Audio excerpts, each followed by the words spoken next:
when I looked at Baltimore, and the immediate claim was that by the mayor, by journalists, by politicians, that there was a collapse of trust, I felt that there was something wrong with that, because I've lived in Baltimore for 25 years, and I don't think there was any trust. It was not even a state of mistrust or distrust, but that there was a kind of wholesale absence of trust.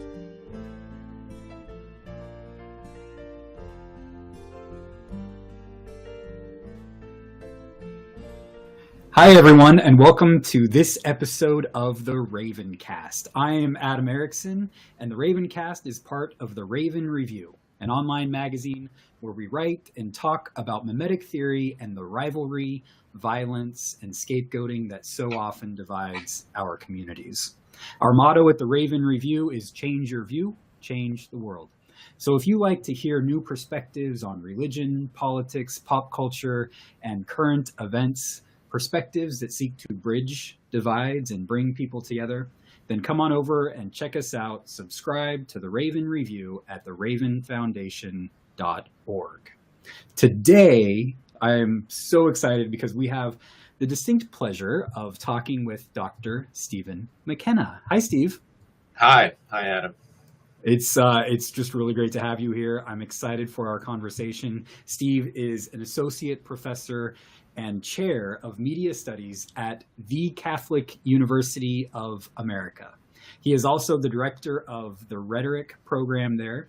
You can find his books, Adam Smith, The Rhetoric of Propriety, and another book titled The World's Greatest Speeches. You can find those wherever fine books are sold. And Steve has also published many articles on Adam Smith, the rhetoric of advertising, and U.S. presidential rhetoric. And Steve, right here is where I want to get into our conversation, because our current president must be giving you a lot of fodder for your next book on political rhetoric.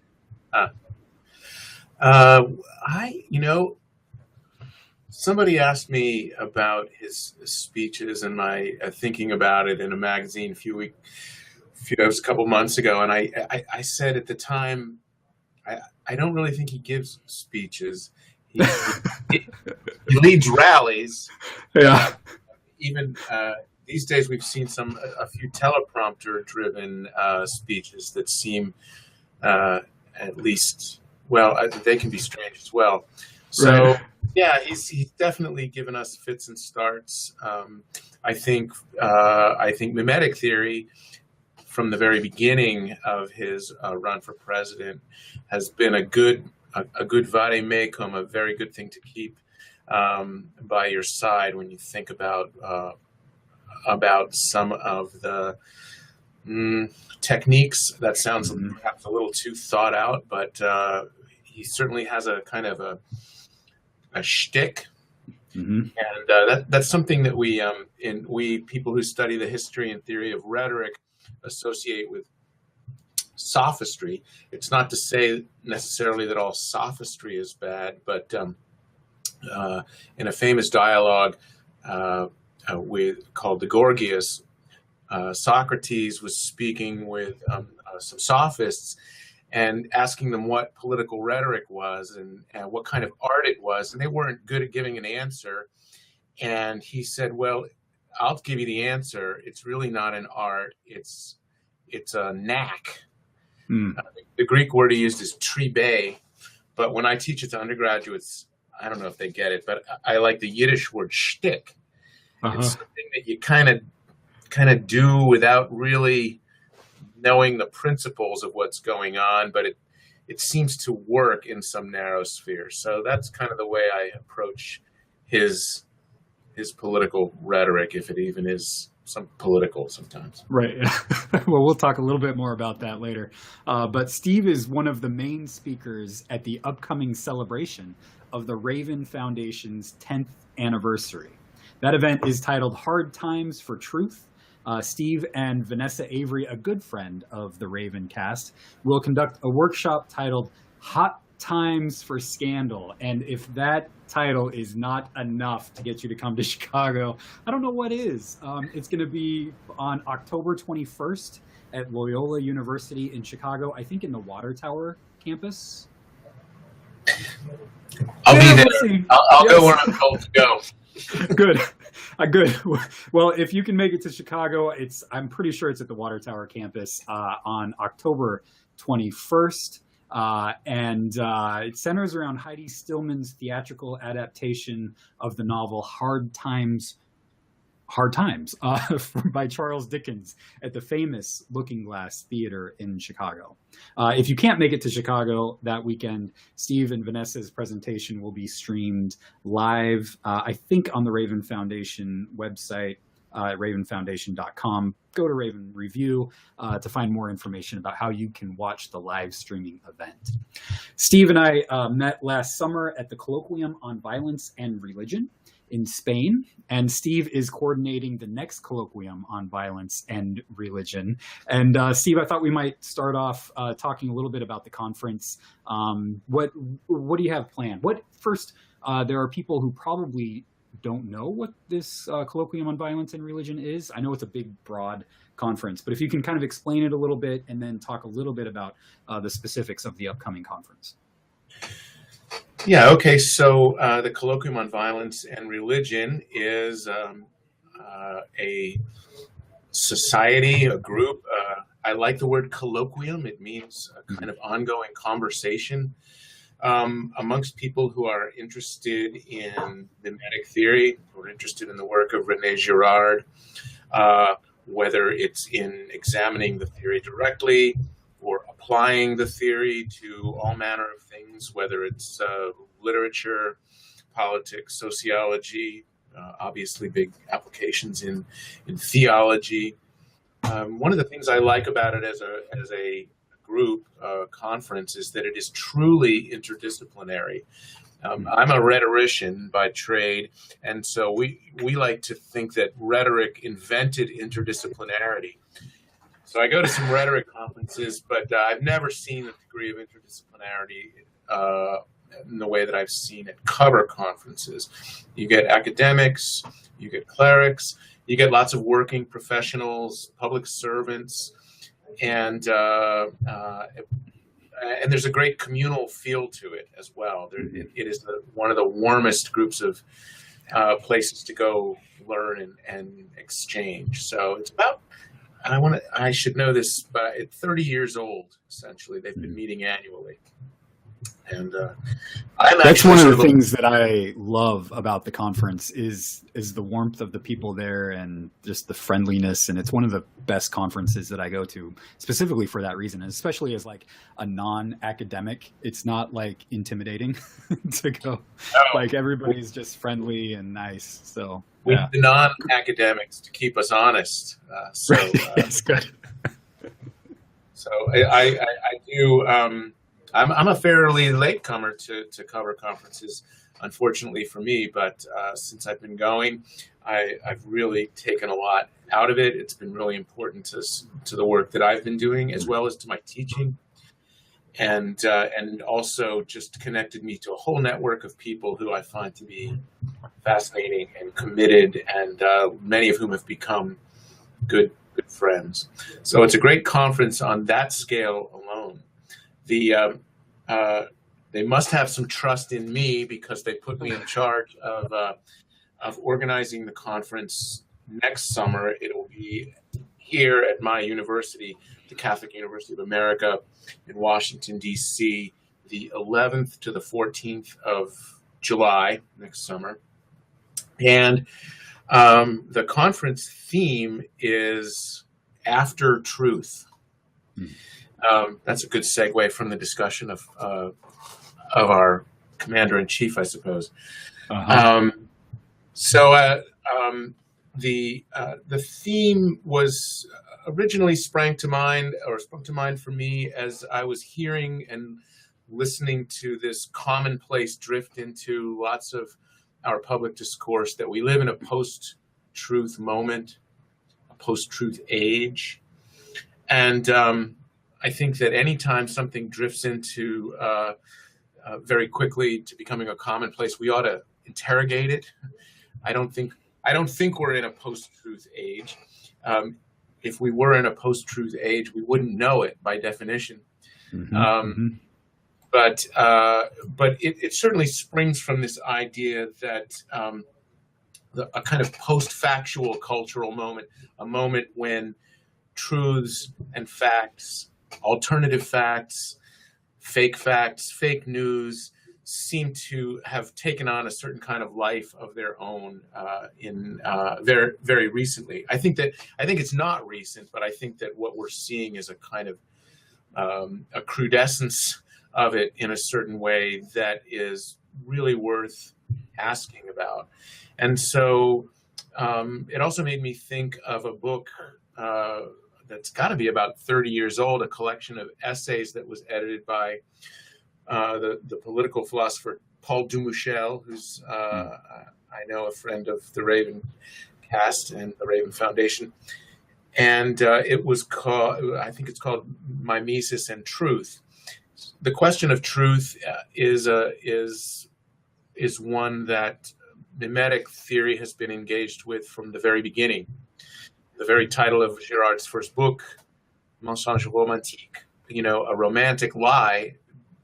This is where it starts, and novelistic truth, French translation, right, of the title of that book. So I wanted to thematize it around that. Of course, being in Washington, there's some sense there. We hope to get public servants and people who work up the street here on Capitol Hill interested. But I also chose the name After Truth because of its kind of its polysemous, multi-meaning aspects, that it refers to being in pursuit of truth, being after it, and asking us, where we are if we're in a state of deception, where we are if we're in a state of self-deception, whose we are is the way to ask the question, a Girardian way. So that is the general theme. I hope to have a preliminary website up in the next couple of weeks with a more refined call for papers. So really looking. Yeah. Do you have a title for that website or a URL for that website in case people want to check it out later? Or I don't have it right now. Once I do have it, I will tweet about it, and I'll disseminate it through the internets. Well, now we need to know your Twitter address. So, yeah, my handle is old-fashioned. It's Rhetor5 @Rhetor, RHETOR5. So nice. I tweet on and off these days with some reluctance, but seeming necessity at the same time. So yeah, right. I think another website where people can check it out. What is the cover website? I think it's Violence and Religion, one word, .org. Yeah. Okay. Yeah. Yeah, awesome. So people can check that out for more information too. So, but Steve, before we get into today's conversation, we do have a live audience with us. And if any of you in the audience would like to make a comment or ask a question, feel free to put that in the chat room over there on the left-hand side of your screen. So Steve, I'd like to talk with you today about two related concepts. Political rhetoric and trust, and also mimetic theory, obviously. So first, let's talk about political rhetoric. There's been a lot of criticism about Trump's, whatever we want to call them, rhetoric, speeches, whatever. But you found something positive about another politician's rhetoric. And I want to kind of focus on that right here at the beginning. There's been a heated debate in the United States about Confederate statues and monuments and whether we should tear them down or keep them up. The mayor of New Orleans, Mitch Landrieu, gave a speech that garnered wide praise. And you wrote a reflection on that speech, and I'll post that in the show notes. But as someone who teaches rhetoric, why do you think Landrieu's speech was so important? I work in Washington, D.C. I've done some speech writing. So there's no shortage of political rhetoric, but what we do have is a shortage of really good political rhetoric, the kinds of things that don't just push a message, but that are focused on remaking a moment. They're not just about sort of herding opinions like cattle. They're really reflective and ultimately persuasive. They don't just convince us of things, but they make us think about ourselves in ways such that we're motivated to actually take some action on the basis of it. And this speech that Mayor Landrieu gave back in May, that he gave simultaneously with the removal of some Confederate statuary, most prominently Lee Circle, I think it's called, where he gave the speech explaining first to his constituents, but certainly many people beyond New Orleans were watching. And as the speech went viral, of course, it got some national and international attention. And it was incredibly well thought out, very thoughtful. And as someone who studies mimetic theory, it kind of hit a lot of buttons for me. It was really about trying to counter some of the commonplace arguments about the removal of Confederate statuary, that these things are historical markers, that they memorialize heritage. And he very boldly came out and said, well, they are historical, but they are a kind of pseudo-history as well. In particular, he was one of the first people to sort of make prominent the argument that most of these statues were not about commemorating the war heroes so much as they were part of the growth of the Jim Crow South, and how the memorials were a form of racially intimidating propaganda to sort of resurrect the lost cause, the kind of cult of the lost cause. And so he gave a really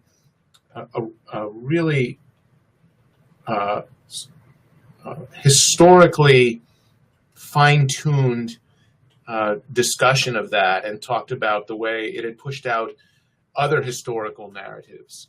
And he made really eloquent reference to the way African Americans who lived and worked and grew up in New Orleans responded to those things.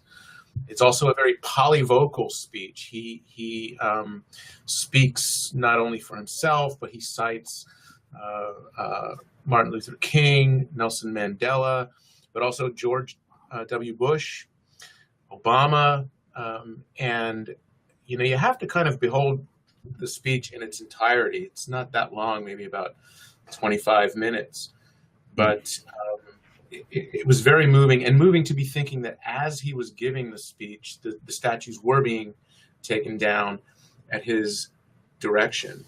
A really courageous thing to do. Some of the workers who were taking those down had to wear masks, had to have their heads hooded because of this really could have led to violence. And certainly it was part of what motivated things that happened later in the summer in Charlottesville and so on. So it's a really remarkable speech. One way in which it relates to trust, and we'll get to, is that he really creates an approach to politics that points to the need for an understanding of us not as self-seeking individuals, but as what Girardians know as an interdividual, that we are indivisible, and that we have mutual dependency, and that in fact we are all vulnerable, and vulnerability is an unlikely thing to hear about in a political speech from an American politician. No one wants to be vulnerable, and yet this speech really really brought to the fore the fact of our own mutual vulnerability, and that had an incredible resonance, of course, in a place like New Orleans, which is geographically vulnerable at every moment, as we know, since we've long known, but we saw in a very sharp way with Katrina. So, wow, it's a remarkable speech. Well, you address trust in a chapter titled A Mimetic Perspective on Trust in a book titled Living in an Age of Mistrust. And mimetic theory is a theory of desire and sacrifice. And you claim that mimetic theory is key and perhaps essential to our concept of trust. So this leads to a two-part question. First, what does desire have to do with trust? Good question. Well, I don't think we have to think about it very long to think, we want to be trusted. We desire to be trusted.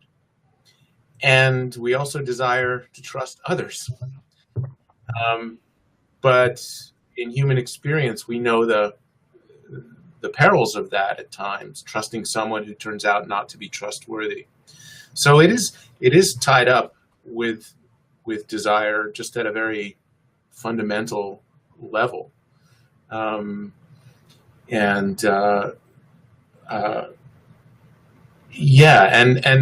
when we, a lot of my interest in trust kind of came after the Baltimore riots in summer of 2015, and there was a kind of immediate cascade of media opinions that what this pointed to was a decline in social trust or an erosion of social trust.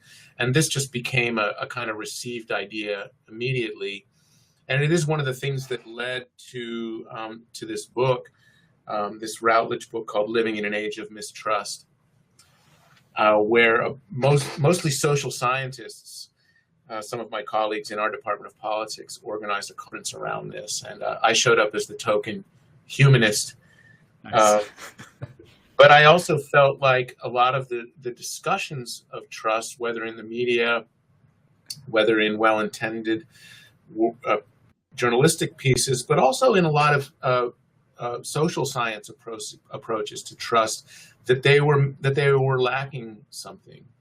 There can tend to be a desire to rebuild trust, or to talk about the need to rebuild trust, maybe based on a kind of fundamental misunderstanding of what trust is, that it's not really a thing that you build. It's not a tinker toy process where you start out and you do a little bit of this, and then you create some institutional directives for that. And then I often find myself as a humanist being somewhat skeptical of those sorts of very empirically driven understandings. Not that there isn't a lot of good in them, but I felt that that when I looked at Baltimore, and the immediate claim was that by the mayor, by journalists, by other politicians, that there was a collapse of trust, I felt that there was something wrong with that. Because I've lived in Baltimore for 25 years, and I don't think there was any trust to collapse. There was not even a state of mistrust or distrust, but that there was a kind of wholesale absence of trust, especially between the African American community and the police and many political leaders. And so some of the metaphors just seemed wrong for me. And I began to think about mimetic theory and Girard, of course, and the way in which, according to sort of the classical scenario, a community that is in a state of internecine conflict finds a kind of, or creates a kind of social organization through the scapegoating mechanism. And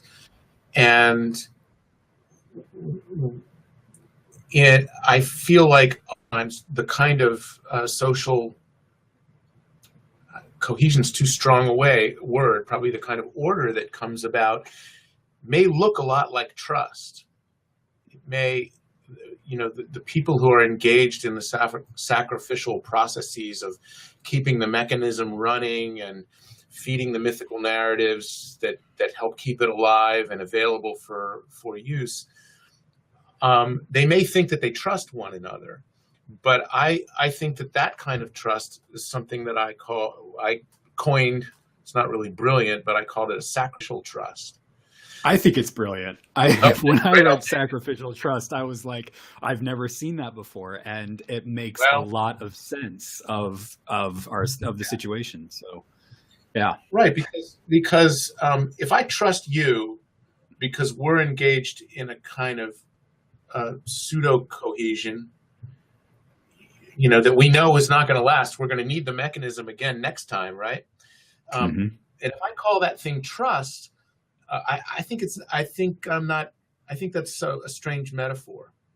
I don't think it's a real kind of trust. What it is a kind of a refusal of vulnerability.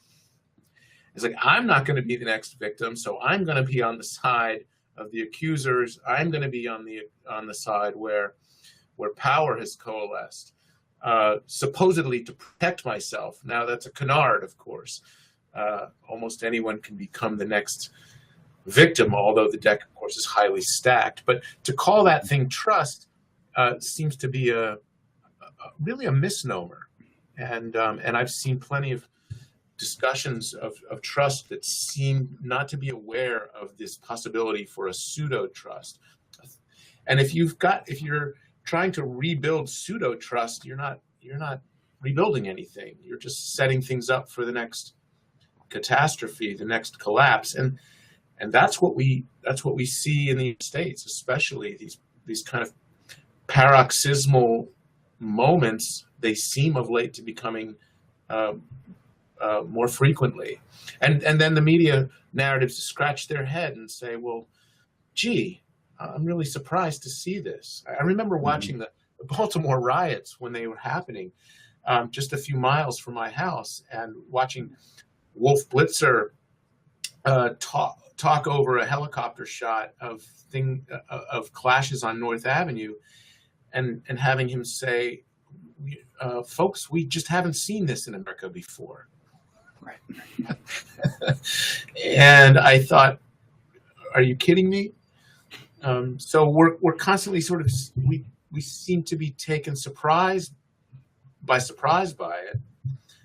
But that kind of surprise maybe is understandable if we don't really understand the trust that we're presuming to have eroded or fallen away. So long-winded answer, but it's complicated.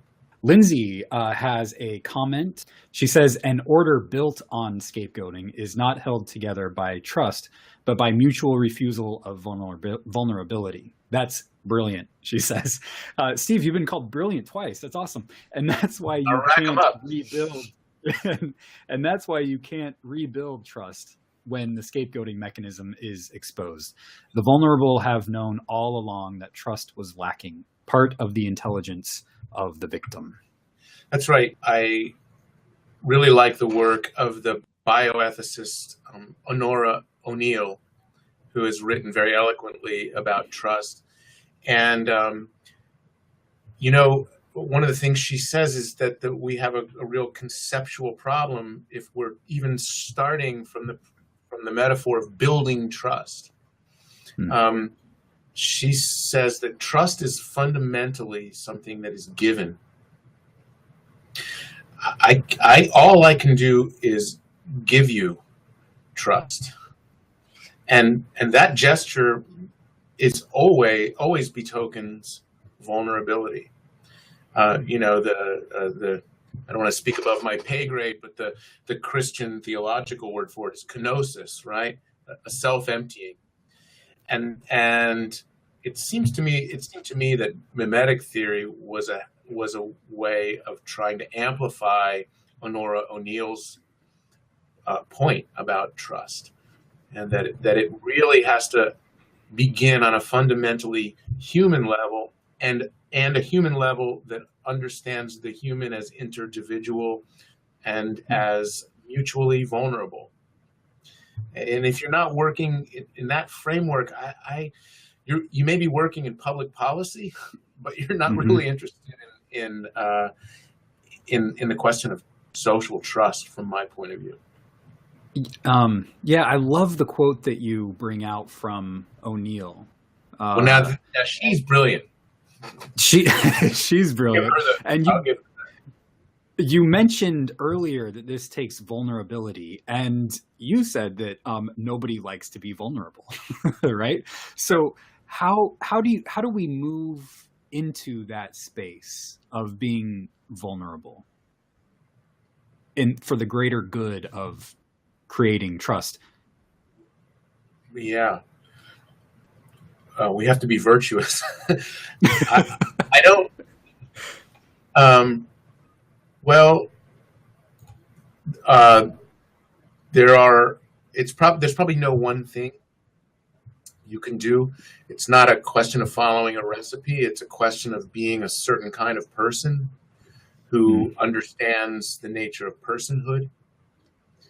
And as somebody who studies the media, I find it to be particularly challenging because our media narratives really obstruct in many ways that more full understanding of the human person. And our media environment, especially as it has been really changed by the omnipresence of social media. Our media environment makes that move all the more difficult because it's so much of the social media environment and the internet as a whole is about siloing us into echo chambers, echo chambers of maybe sacrificial trust, and they become hard to step out of. And because when we do step out of them, we don't know what's going to happen. That's the meaning of the quote in Matthew when Jesus says, "I come not to bring peace, but a sword." That one of those vastly misinterpreted lines.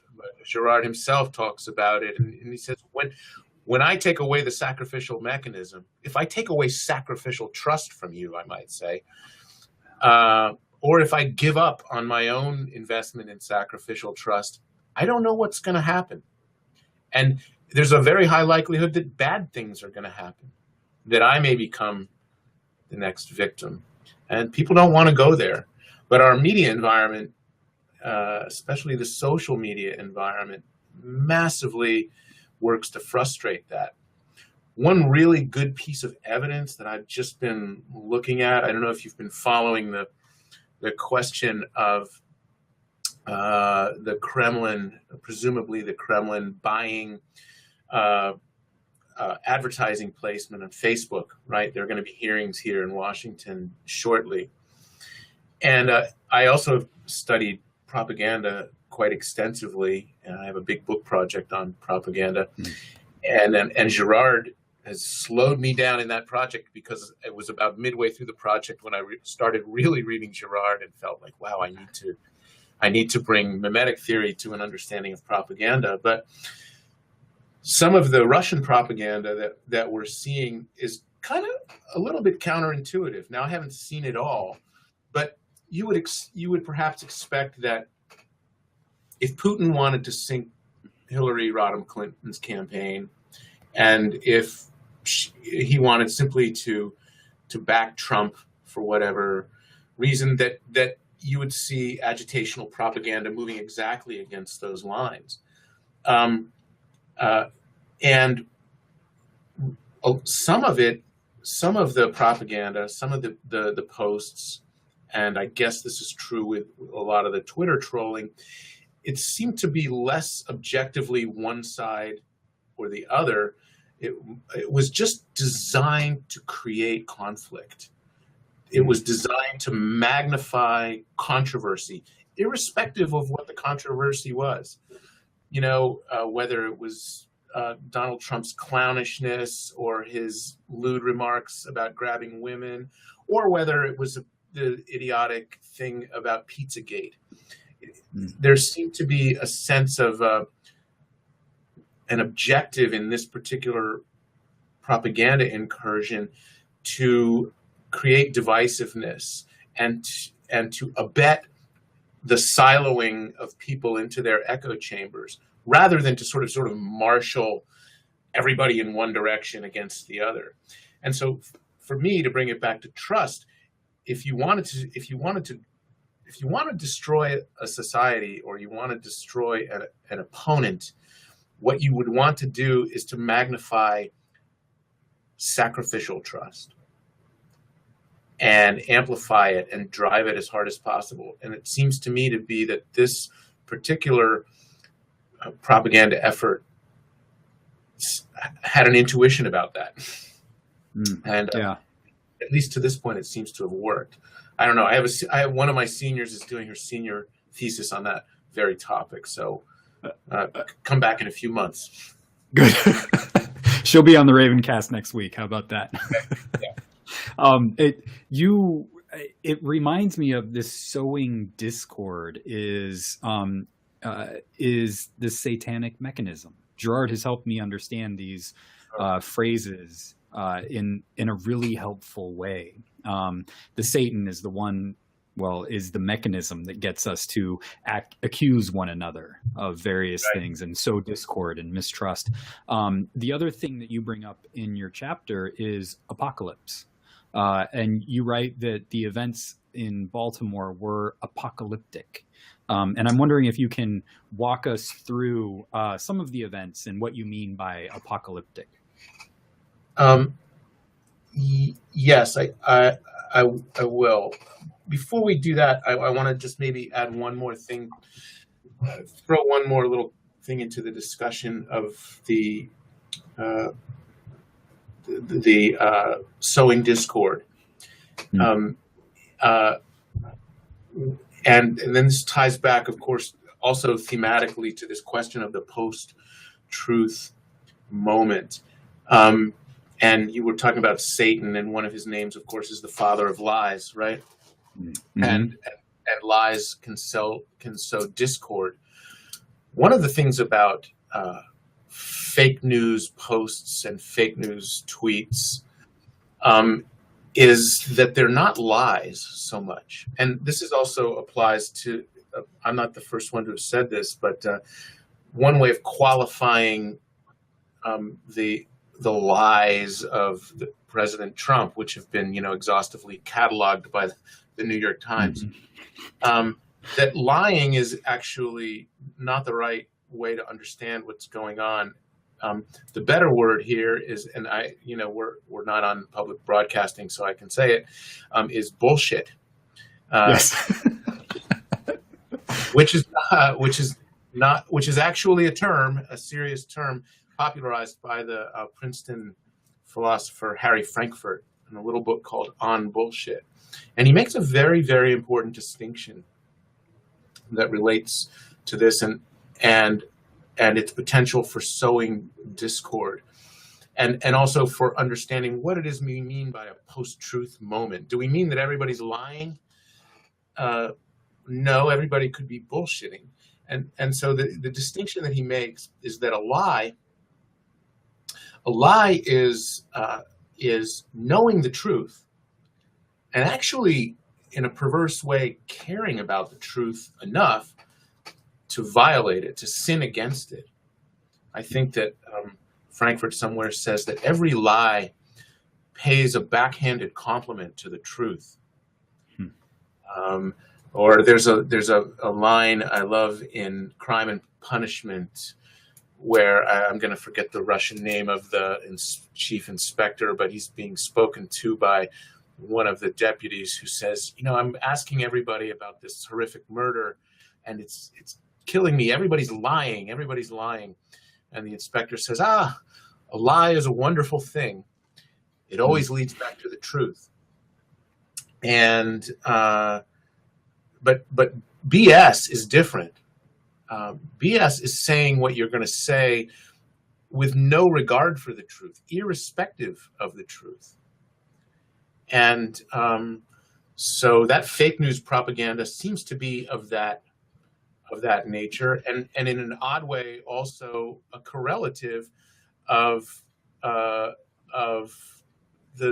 bullshitting of the president. It's maybe not that he's even lying. If he has no regard for the truth, it's in an odd way, it's wrong to understand it as a lie. And it helps us understand the scandal that we feel when we can prove that what he's saying is not true, and yet it doesn't seem to matter to his followers. So so I just wanted to throw that little bit into the mix there, because if we live in a post-truth moment, if we live in a that's understood as a world of bullshit, that also becomes extremely complicating for the giving of trust. So I wanted to kind of line those things up. I don't know how clear I was on it, but I'll go back to your thing on apocalypse now. And apocalypse for most people, they just think it means the end of the world. Girard was very helpful on drawing our attention to the way in which, no, it means an unveiling. Literally, a kalypsos in Greek is a veil. So it's a removal of the veil. And it's also a way of talking about demythologizing. It's cracking the myth on which a scapegoating culture is premised and advances itself. That's my understanding. Mm-hmm. And so I think we can also read apocalypse as a very good thing. Maybe one reason to, for those of us who are looking for silver linings lately, mm-hmm. The president's unwillingness, for example, to condemn white supremacists has clearly drawn them out of the woodwork, and that's a horrific thing. It's terrifying to see, and we've already seen a really tragic outcome of it in Charlottesville, and there may be more to come. But there's something good in saying, well, we can see the situation for what it is. We have the opportunity to recognize that, what's sometimes called structural racism was not an invention of a sociologist. That it's very real, it's present, it gets tiki torches and goes marching and leverages media attention, and which is driven by advertising dollars, to give some advancement to that. And specifically with regard to trust and Baltimore, I felt it was a kind of apocalyptic moment. One of the media narratives that you would hear, particularly on the right, and I don't even mean the far right, I just mean the Fox News and places like that, particularly in the wake of or even as the Baltimore riots were going on, were these talking heads and journalists saying, well, my goodness, why would these people burn down their own Rite Aid? Why would they damage their own neighborhoods? Why would they do this? It seems stupid and counterintuitive. And I began to believe that, well, it's apocalyptic. It actually shows us that what we're calling their neighborhood, they don't even feel is theirs. It's run by the police. Yeah, they get a Rite Aid, but a Rite Aid, is a nationally branded convenience store that doesn't necessarily have community ties. And so that kind of destruction of property could be read from a mimetic perspective as a kind of way to demonstrate very clearly, and that the people who are doing this are saying, this is not in our interest. This culture doesn't share our interests. And by interest, I mean, I don't mean our narrow identity politics kinds of interests, but I mean the literal meaning of interest, interesse, the sharing of a mutuality. And so that was kind of my apocalypse riff on Baltimore. So Suzanne has a question about BS. So she says, is the point of BS to sow discord? If so, can we say that Trump has the same agenda as the Kremlin? Are they mimetic doubles? Well, that's how Suzanne, that's a really, you zeroed in on exactly what the point I was trying to make.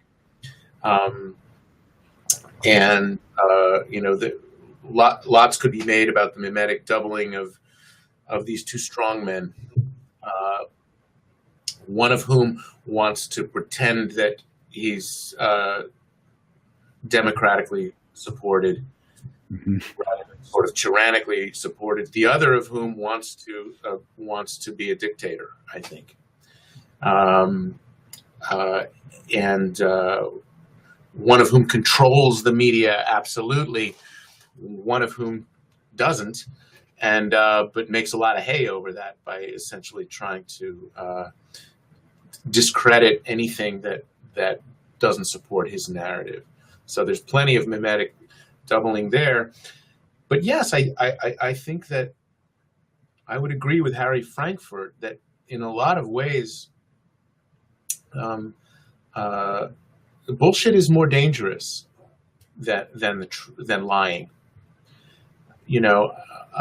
A lot of people who have written on the philosophy of lying and the epistemology of lying, will work in the tradition of St. Augustine, who wrote extensively on it, or on Kant in the categorical imperative. How you can't ever tell a lie, because as soon as you do, you're legislating the acceptability of lying for everyone.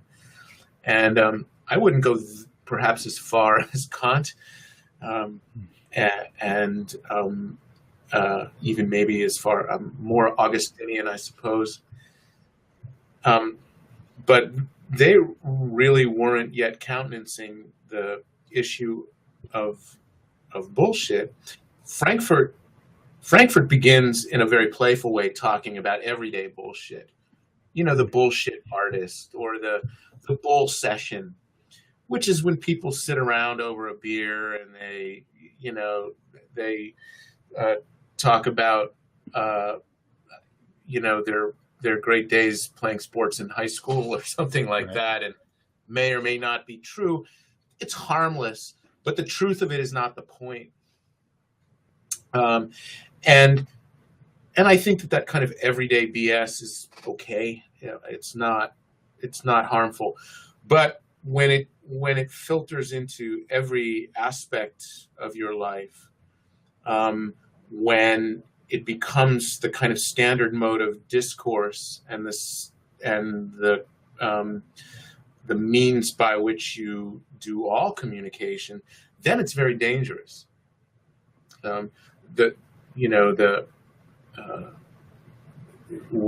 person who, with that kind of total disregard for the truth, we call that person a sociopath. Mm-hmm. A person who can lie and believe his own BS, we sometimes say. And a sociopath is very dangerous. Yeah. And then when you give that person nuclear weapons, Uh-huh. I suppose the DSM word that's been used is a malignant narcissist, but I think those things are probably close. I'm again speaking above my pay grade. I'm not a psychiatrist, but certainly a malignant narcissist has no use for the truth, but lots of use for BS. But yes, I would say that the president's discursive modes are very destructive along those lines, and bear more than a canny likeness to Soviet propaganda and this new form of the weaponized information, as they call it, that the Kremlin has invested extraordinarily heavily in. There's another term that sometimes gets kicked around, and I've only seen it used occasionally, so I haven't analyzed it a lot, or nor have I decided whether it's something really new. But we're familiar. People who study propaganda are familiar with the notion of disinformation, which is a way of saying true things that aren't relevant, for example, or trying to clog the media atmosphere with facts that may actually be verifiable, but that function like a red herring. They take us away from actual questions of relevance and so on. But another word that I've sometimes seen used in this, first time I heard it was listening to a guy. I'm not going to remember his name. He was testifying in a subcommittee hearing on Capitol Hill about 2 years ago, and he used the word discommunication, and I think IS communication. And what he was saying was that it's a kind of communication whose main objective is to destroy the medium. In other words, it's use the medium in order to fry it so badly that it becomes no longer functional. So it's a kind of communication that's about destroying communication. Yeah. And that's another way of thinking about this thing. I haven't really given a lot of mimetic thought to it, but clearly I think it would be quite ripe for that kind of analysis. Yeah. Well, we have time for one last question, and I want to highlight a quote from your article. You claim that the core of trust is to be found in recovering a mutual sense of humanity. And our conversation here, just talking about bullshit, no regard for the truth, is just bringing up this question for me of how do we begin this looking at each other with this common sense of humanity. It's so polarized in our country, and it's easy to see how Trump scapegoats almost every minority group. And it becomes easy for me as somebody who thinks that I see that to start scapegoating the scapegoater, right? And see him as less than human. So this is kind of the, how do we recover a mutual sense of humanity when we're stuck in these cycles of accusation and hatred? If I had an easy answer to that one, yeah, I would be the Messiah, right? I think that maybe I would go back to. I think I would go back to Mitch Landrieu's speech, because one of the most remarkable things about that speech was he was saying that if there's this pseudo history that has been used to advance the cult of the lost cause, and these statues were created to really create an architecture for an ongoing white supremacy. But remarkably, he says, I'm not judging. I am not judging.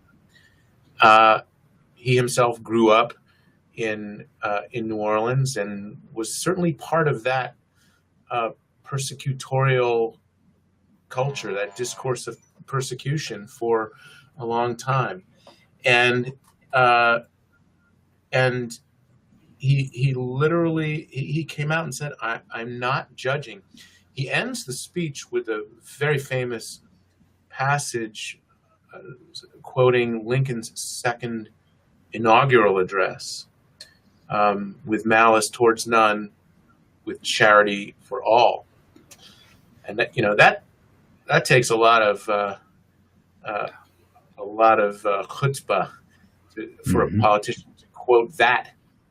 Most, if we have anything like political scripture in the United States, that's it. And so the way forward is a refusal to participate in scapegoating. And that also means refusing, for example, the temptation, and I saw a lot of this in social media, of saying to the Southern heritage people who want to keep these statues as they are, just to sort of tweak it at them and say, your damn heritage is nothing but a pile of racist lies. That's no good. That is not going to work. That will just drive the conflict further. That's the kind of thing that only brings about, the escalation to extremes. And so I think what the Raven Foundation does is fantastic, because it's about educating people about the scapegoating process, about the mechanism, about our mimetic natures. The hope is that if we understand those things, if we understand our personhood, our interdivisuality, our regular complicity in scapegoating processes, that if we recognize those things, if we can bring them to consciousness, then we have some ability to step away from them and become the models who will show others the way away from it. You have to become the non-scapegoating model, and you have to choose your own non-scapegoating models to do that. Whether it's Gandhi or Martin Luther King or Nelson Mandela, or a parent or a teacher or a cop that who is really trying to treat other people as individuals. So I think that's the only way. Not that it's easy, and it immediately means that you have to recognize it could come at some fairly high personal cost. Yeah. What's the alternative? You definitely are going to get a high personal cost if you go the other way. Yeah, that's for sure. Well, Steve, thanks again for being here. And again, if people want to keep up with you on social media, how can they do that? Well, you can tweet at me at Rhetor5. I check it at least every day. That's one way to do it. You can friend me on Facebook if you like, and then also I will be putting up a website for the 2018 cover conference here at Catholic, and links to that will be available through Raven, through the main cover website, through another one of our sponsors, Imitatio, and hopefully plain old Google ought to get you to me. So. Awesome. Our friend Tom Truby says, very good conversation. Thank you. Thank you. Thanks, Tom, for being here, and thanks everybody else for joining this conversation. Once again, you can catch Steve in Chicago at the Hard Times for Truth event on October 21st. And if you can't make it to Chicago, Scandal. Oh, yes. That's my part for Scandal. I love it. The event will be live streamed if you can't make it to Chicago. So check out the Raven Review in the next few weeks for more information on how you can join the live stream. You can also please come to the colloquium on violence and religion this summer at the Catholic University of America. It's going to be a great time there. So, and you can stay up to date on the RavenCast by joining the RavenCast group page on Facebook. You can also like the Raven Foundation Facebook page. If you are watching this on YouTube, please like this video and share it with your friends. And if you are listening on iTunes or Stitcher Radio, please subscribe, leave a comment, and also a 5-star review. It'll help us get the word out. And one more thing, go on over to the Raven Review at ravenfoundation.org and subscribe. That way you'll be sure to keep up to date on articles and interviews like this one. Until next time, remember, friends, change your view, change the world. Bye-bye.